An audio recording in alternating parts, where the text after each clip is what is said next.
last year. The fees, the Wade Brummal, so that is all moving forward.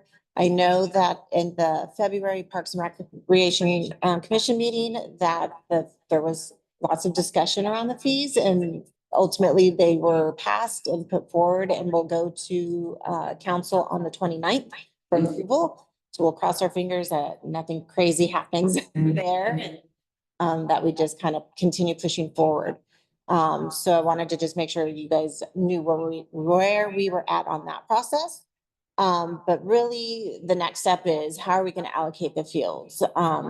For the most part, we felt that this is really going to pertain to like our soccer field. So YSP and Reading Grant, but the process as we continue to get more requests coming in for our various fields, we want to make it consistent across the board. So even though, like with softball, your guys are using Central Park and Marsali, and then you guys only have, or Comerica, you guys are the one game in town, but should there be other groups that come, we want to have a process established so we can say, okay, now there's more than 3 groups. We need to go through this lottery system and then make it fair for everybody. Because as we know right now with our soccer fields, we kind of take, what we've been doing is taking sort of who's been our long existing groups and then piecing it out and then negotiating field space. And at this time, it's starting to get messy and some people are like, you know, say it could look like we're favoring,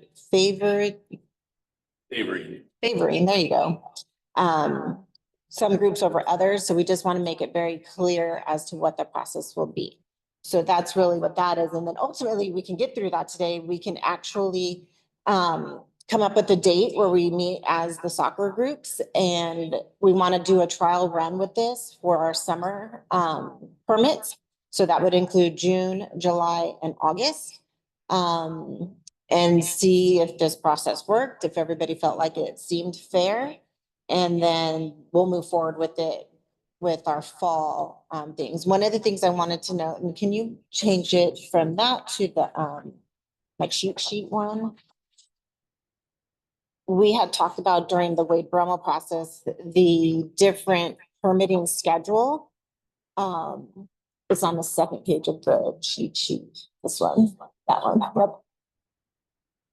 I had to make myself a cheat sheet because we had so many darn documents going around. I was like, what is happening? So on the second page, Marlon, we had these permitting dates. And so for the summer, we said priority 1 and 2 would go April 1st, which we're right at that cutoff. And we're gonna put the end date for June as August 15th, or for the summer as August 15th, because looking at a lot of our past permits, that's when your summer programs tended to end and then your fall programs began. So it's not like you started in September, you guys started like that August 15th. So we thought that if we ended the summer, August 15th, and then the 16th through December would be the fall permit. So I'll update that and the documents, but I wanted to make that clear. So that way we know what the dating process is. And then Marlon, if you can scroll back up to the priority user groups. When we look at that April 1st, it said 1 and 2. 1 and 2 is the city programs, and then all of our resident youth nonprofit. Those would be who goes on that April 1st date. And then we had like the next groups 3 and 4, which was the adult nonprofits and residents, would go in June. But I think realistically, once we have all of your things in the fields, we're not going to wait 2 months to do the next groups. We'll get the next groups in there as quickly as we can. So that way we can see what all is available to everybody. So again, this is all new and different, kind of going back to some old ways of doing our business, but at the same time, wanting to be consistent with how we move forward in our process. Any questions on any of that? So if groups wanted to take up all the applications, how does that get seen? So that's what we're going to get into. So if you want to pull up the document, so Marlon and I we did a brainstorm, and part of it being some of the benchmarking that we've done. So the field allocation document. So we thought, and Marlon, you can jump in here too. that when we look at the field allocations, we would do it in like a lottery type system. And so as in our mind, the groups would come to the facility. Everybody gets a number. So if you choose, you get number one, Mike gets number two, Marlon's agency gets number three. We would do it in a snake style. So you would get to choose your first fields in 2-hour increments. And then we would go up and down until you have received all of the fields that you need. So obviously coming to the table, knowing that you're going to need 12 fields on Monday night, you're going to need 8 fields on Tuesday night, and the age groups and all of that. And that's one of the things that, you know, as we were going through this, trying to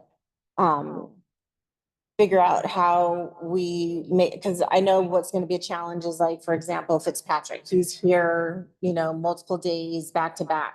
Like that may not happen based on how the allocations go. So that's something that we'll have to keep in mind and see how that goes during this trial. And it might work out to your benefit. We don't know.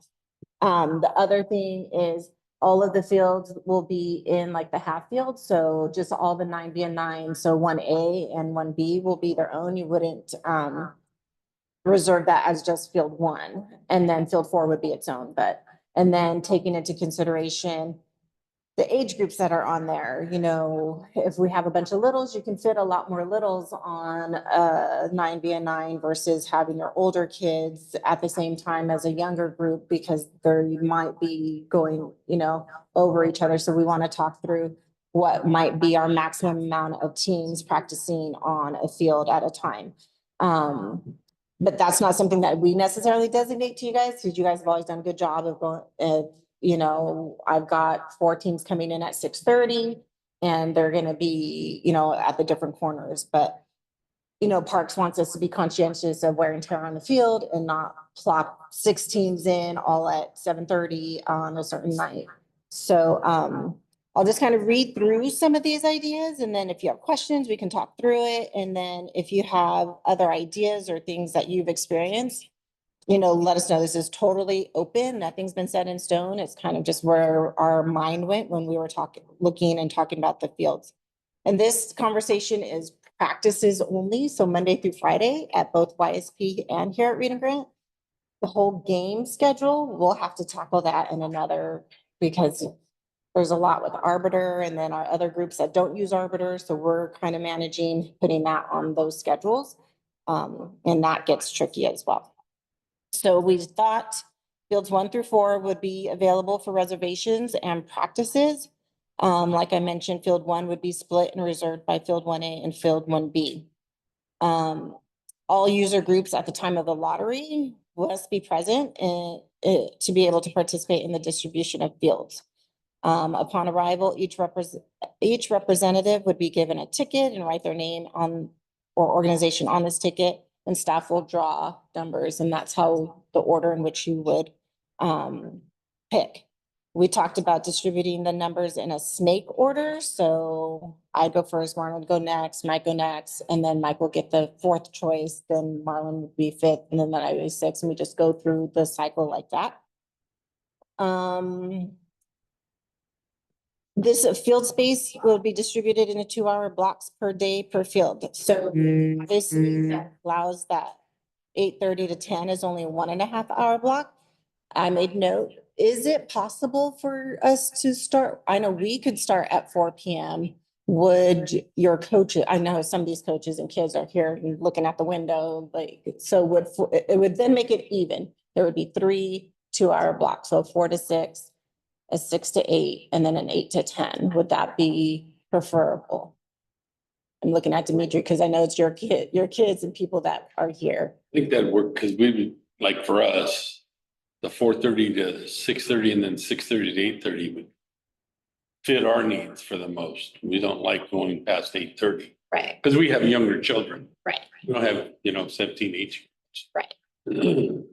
Okay, so then we'll make that change to be 4 to 6, 6 to 8, and then 8 to 10.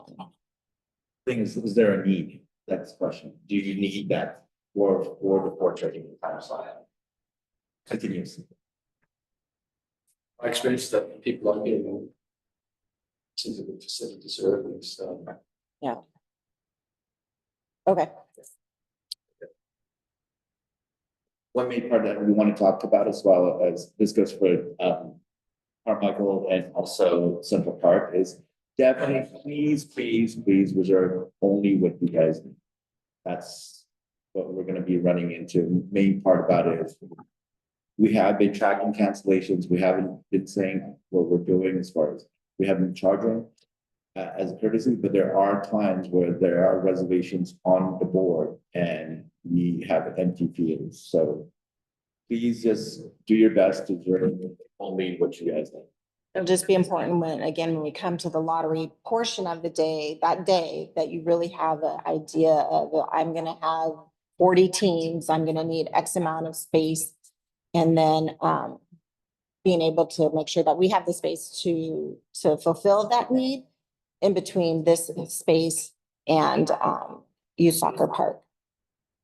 So then the other couple of bullets that we had was once an organization has fulfilled their team needs, that they would wait until the remaining organizations have finished making their selections.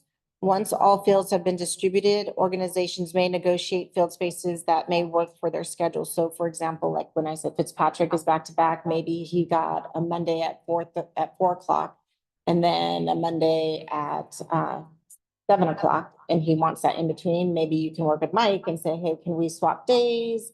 But all of that would need to transpire before we leave the building. So that way, when we finish the day, we can see on the map, which maybe if you want to bring up the chart, everybody will have a takeaway of what their field allocation space would look like.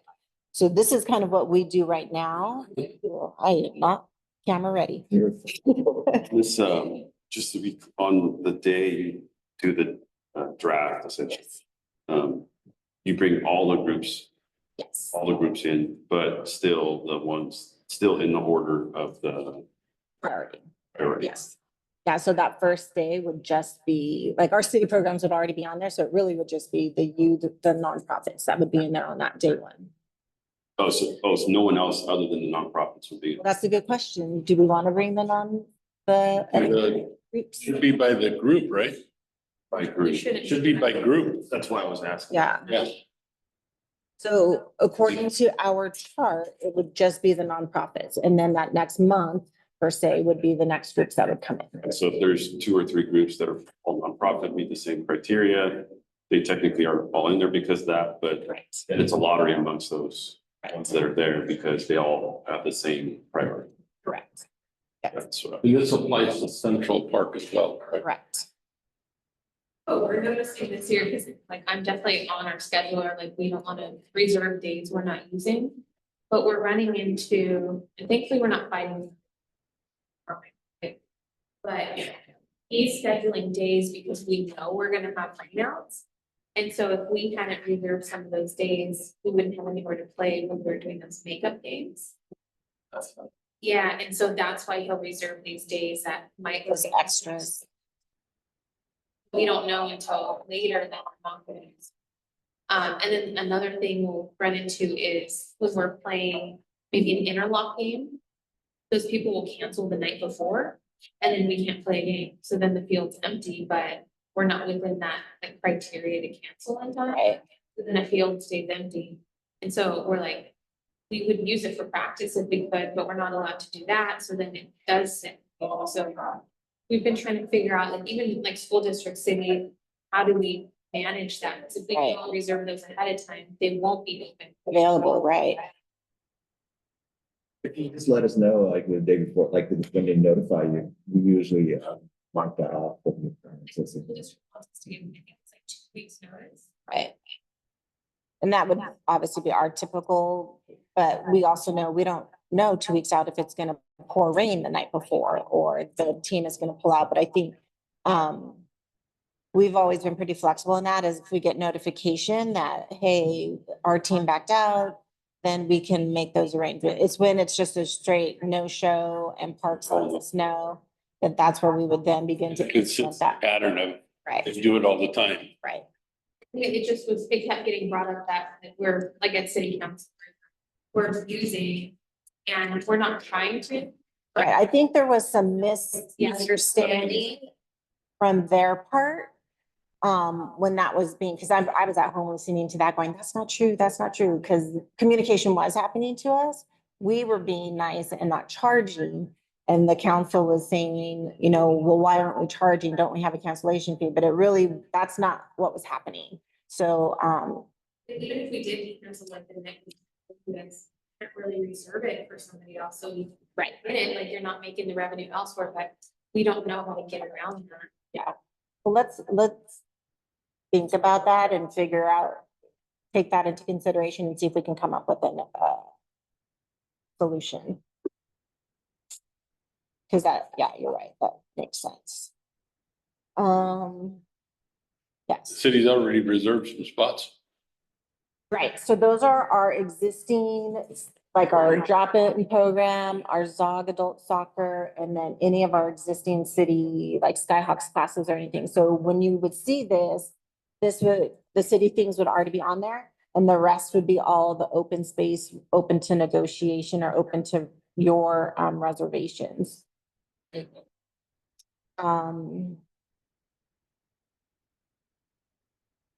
Trying to think if there was anything else. This would be the same for Read and Grant as well as YSP. We can make a tab or let's add Central Park on there. I guess we should just do a tab for all of the parks. Well, because like our soccer program, we do one night at Central and one night here for practices. So Right. Yeah, so we need to add that in there, add those spaces in there. And we recognize Tuesdays, and unfortunately, one of those things where we would have to think about moving one of our programs, but it's really tough because there's always a need. Oh, yeah. And so it's hard to figure out what day is gonna be a good one, so. Yeah. Keeping that ball in the air is not easy. No, it's been a challenge, but we're hoping that this will streamline things and just make it a lot easier for everybody. That's why I liked Kim's idea of doing sort of this trial error over the summer, because one, your guys' fees are still waived over the summer period. Mhm. So we wouldn't have to go back and do some adjustments in anything. And if we find that it just was a hot mess, then we can reevaluate for fall and not, because fall is when, if everything goes as we think and fall's fees would be implemented in the fall, then that's a whole new, ball game. So doing this sort of smaller trial over the summer with that June, July, August, I think will help us all kind of see, oh, this really worked great or it didn't. And then just a couple of other things that we wanted to think about in terms of considerations was we talked about the no-show fee. Our guys go around at the different locations and we kind of do a check as to who's here, who's not. And obviously we'll look at how we want to do that for our softball and baseball games. Summertime and past, we've had requests come in from groups that want to reserve programs here as a camp or a clinic. And that doesn't necessarily fit what we've typically done as far as like practices. So anything that comes in through the leagues should come in through yourselves as the leads.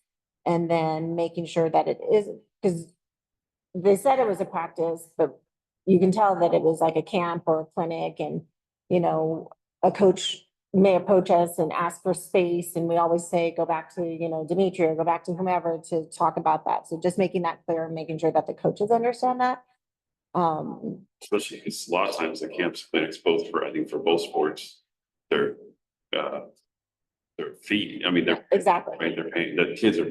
Right, but then we're being told from the coaches' end that they're not paying anything, so, but, it's not our first time at the rodeo, so. And then, again, like I said, for future, as you guys are thinking through it, like, how do we want to do our game days? Right now with, Santa Clara Youth Soccer, we utilize, well, not we, you all utilize Arbiter. We go onto the system and do our scheduling. And so we're just trying to figure out how we can better streamline that because it's not just PAL and you guys anymore. There's other groups that are in that same ballgame. So we just need to try to figure out a system where we give you the allotments get put onto Arbiter. So that way when a game gets put in there and there's a conflict, I don't know exactly how Arbiter really works because we're not working in it. But I know when we put stuff in, if there's a conflict, we get an error message saying that there's a conflict. And I don't know if that happens. Because obviously right now we see that there's times where there's things that are overbooked or they cross over each other. So again, that's the future for games. Right now we're focused on practice, but it's something that we want to keep in mind so we can get better at that. And oftentimes Marlon and I aren't here on the weekends to help troubleshoot the overlaps that happen on the field. And so we get those phone calls saying, we've got 4 teams here that are all supposed to be here. And they show us that they're scheduled for a game on field 2, 1 at 9 and 1 at 9:30. What do we do? So we're on the phones from wherever it is that we're at, trying to help the staff, figure that out. And just a reminder, I know I'm not singling out any group. Arbiter is not our official reservations. We've had staff been told it's on Arbiter, it's the official schedule. Please make sure to let the coaches know. It's your system, it's a league system, but we have our own reservations and our own schedule that we stick by. And we try our best to maintain it, make sure nobody gets overlapped, but it is. We get phone calls, we get. I'm in Dallas right now. I can't help you. Questions, concerns, thoughts? No, I You guys are way too easy. think it's well thought out and doing it in a short period when there's less Yeah. official sports going on is the best way to approach it. So you get your bugs worked out before this, especially before the soccer season hits. Like the negotiations built into, because I think all the groups have respect for each other. Right. So that's gonna come in handy because of the thing that's the maintenance is gonna happen in Carmichael. And talking about field 2 at Central for you guys potentially for the fall, because I was going to talk to you about this, like it's basically they're resurfacing basically all of Carmichael and doing the ball field and doing some irrigation items. And we're looking at fall and hopefully being able to host them at field number 2 on certain days. So it should be okay. I know that PAL softball, it does have Central, but they usually stick to field number 1. And it shouldn't be too much. And there's always Marsali. Oh, You guys use More than Marsali. happy to sit down and hammer out a schedule. And that's where the whole negotiation comes in. So we appreciate that. And you mentioned official sports. I didn't write this in here, but we also want to make sure that so say fall, designate fall sports would be getting priority. So if there's lacrosse that comes to us, we would say, well, soccer and baseball and softball are going to come first. And then lacrosse and field hockey and flag football, whatever else would be those next sports. So yeah, cricket, right? So we just want to make that clear so somebody can't say, well, how come my team can't get in on this? Like, we want to make sure that the fields that are in season, like traditionally in season during that time, are getting priority. The 2 items there. Mentioned so far. The what? The 2 items that non-resident, Yeah, they were, I think you guys were all on. This one, is just. I have gone late to that meeting. I got the last 40 minutes or so of that portion of it and was like, okay, it looks like it's a win. Cool. Well, yeah. But thank you guys for representing. In case you guys didn't know, the non-resident nonprofit didn't go through. Yeah. I do think it's important to fight that city council, just in case they do show up to that, probably a good idea for us to be present. I agree. I absolutely agree. On the calendar. That way, and I think too, so council understands that this has been really a year-long process. We started this last February in 2024, and it took a year to get through all of those conversations. And, you know, there was a lot of effort put into it. And ultimately, this is what the group and the community that you guys are all representing agreed upon. So I think having your guys' you know, you guys there to say that and reference that, it will be important. They will be in Florida that day.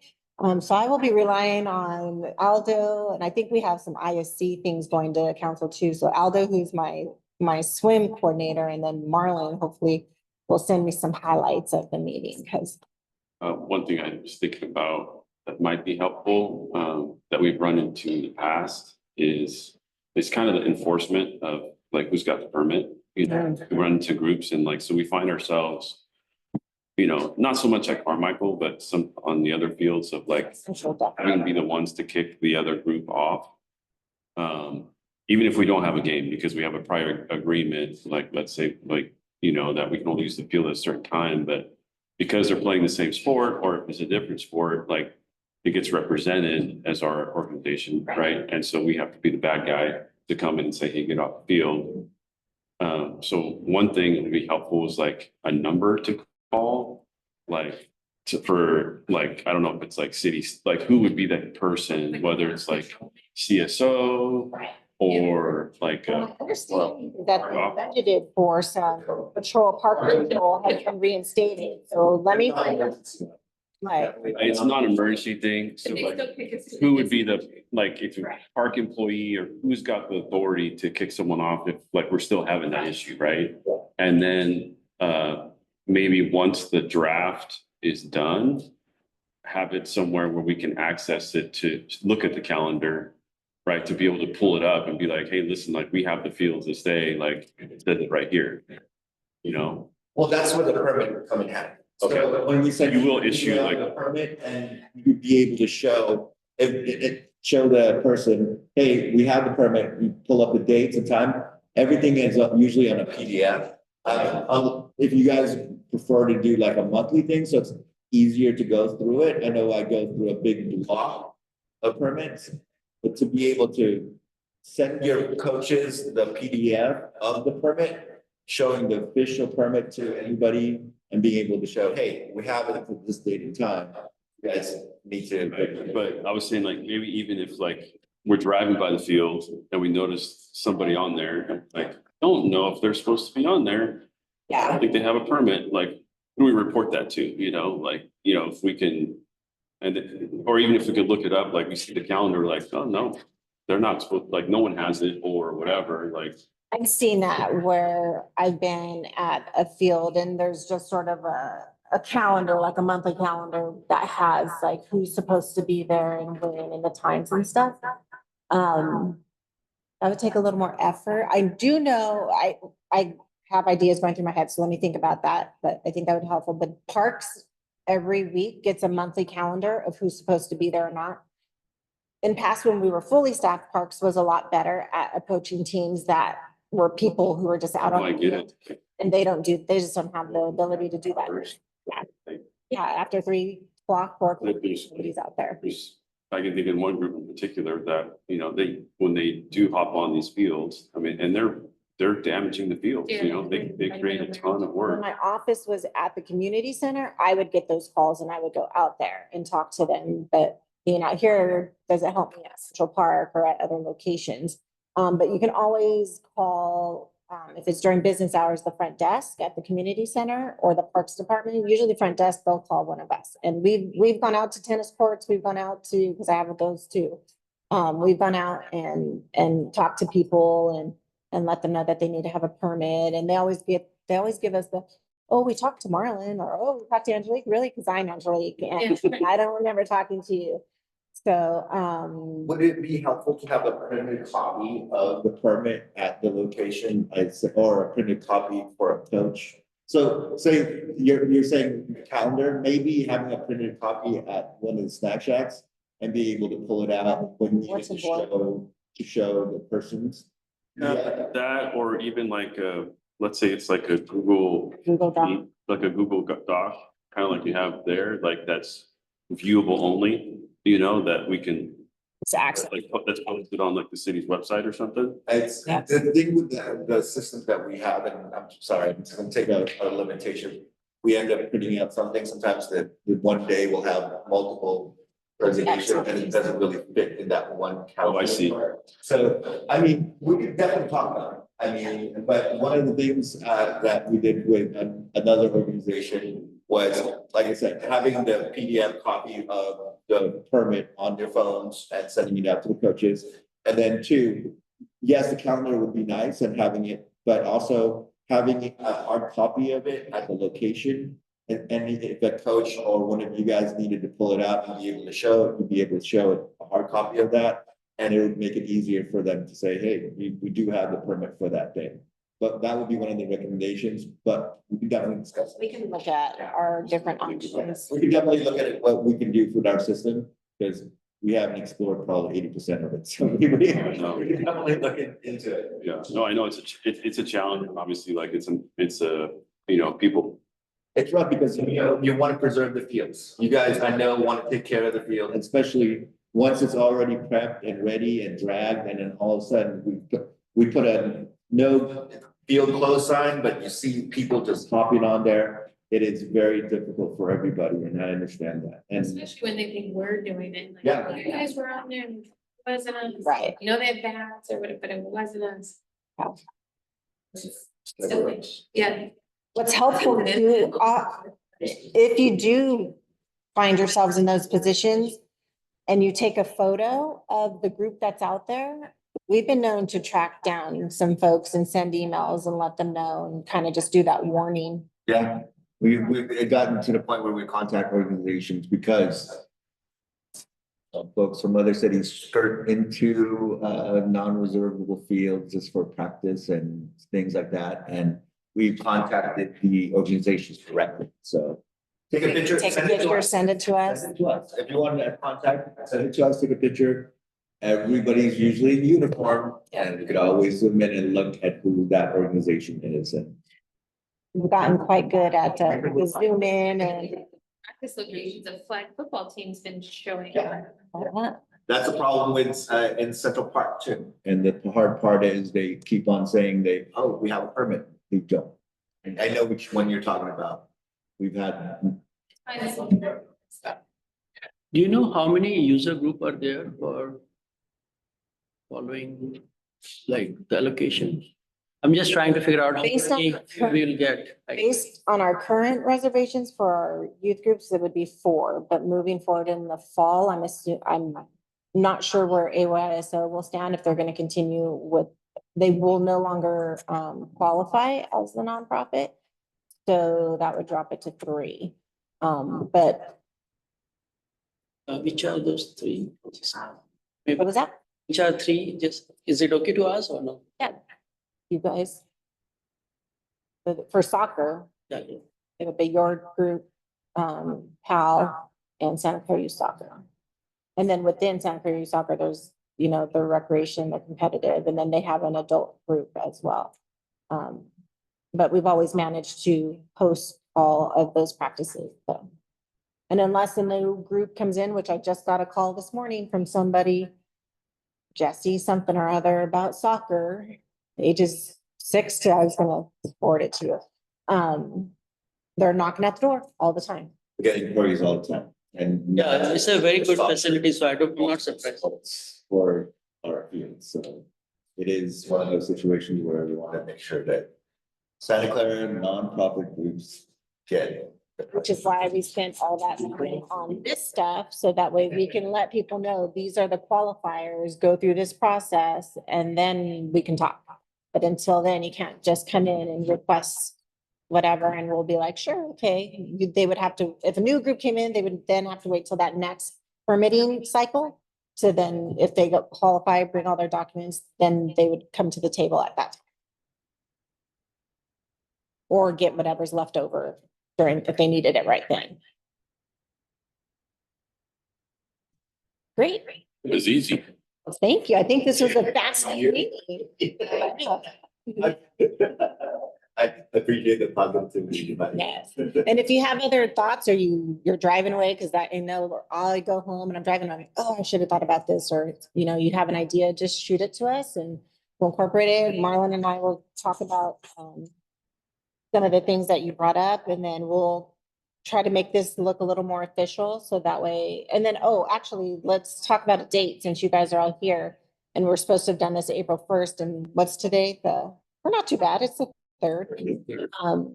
When do you guys want to come in and do this? What would work for you? Obviously, we want to do it in the next couple of weeks, so that way it gives us time to get everything permitted and on record. And I won't be here the 29th through the 3rd or 7th, sorry. I was thinking the week of the 21st, because that gives us next week to just get our mind. That's after spring break. Is that after spring break? It's the day after Easter. Yeah, it's Do you guys have break this upcoming week? Okay, Santa Clara Unified. 13th, right? Yeah, and I think like the Catholic schools. Catholic Next schools start the week. 20th. they go right, like Good They go, Friday right. through after Easter, yeah. Yeah, pretty much. I mean, it's you guys, so what works best with your schedule? Want to do it around lunchtime, or do you want to do it after work, or one of those? I would, just for my personal need, I would want to bring Tom and Laurel, the soccer and softball. Sure. The travel softball. Yep. Or soccer people, because that's who it's gonna affect, and I don't want to force a schedule down their throat. Right. So I would say after work. Okay. And then the week, I didn't bring my calendar. I don't know. What- We throw out a couple dates and we'll be emailing and circle back. I close my, You want to do it like April 24th? That's a Thursday.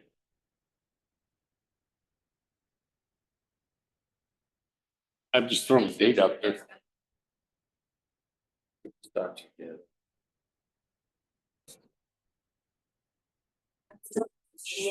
Feel.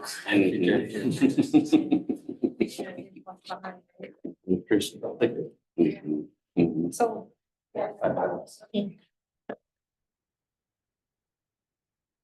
At like 6? Not too late? Oh, 6 should be fine. And I'll let Tom and Laurel know that I committed them to a meeting got volunteered. versus forcing them into something they don't agree with. Tom's easy. Okay, I will send out a meeting for that. Anything else? Fabulous. Well, thank you guys for taking the time. You guys. in. Thank you. Here. Yes, exactly. Appreciate all the feedback. Oh, it's all good. Going to end the meeting. You guys need some time central? Online, when any questions? Figure it out. It's for fall. So we told me if it's just fall, it's okay. We're good. Basically, yeah, the field's gonna get. Thank you. Have a good night.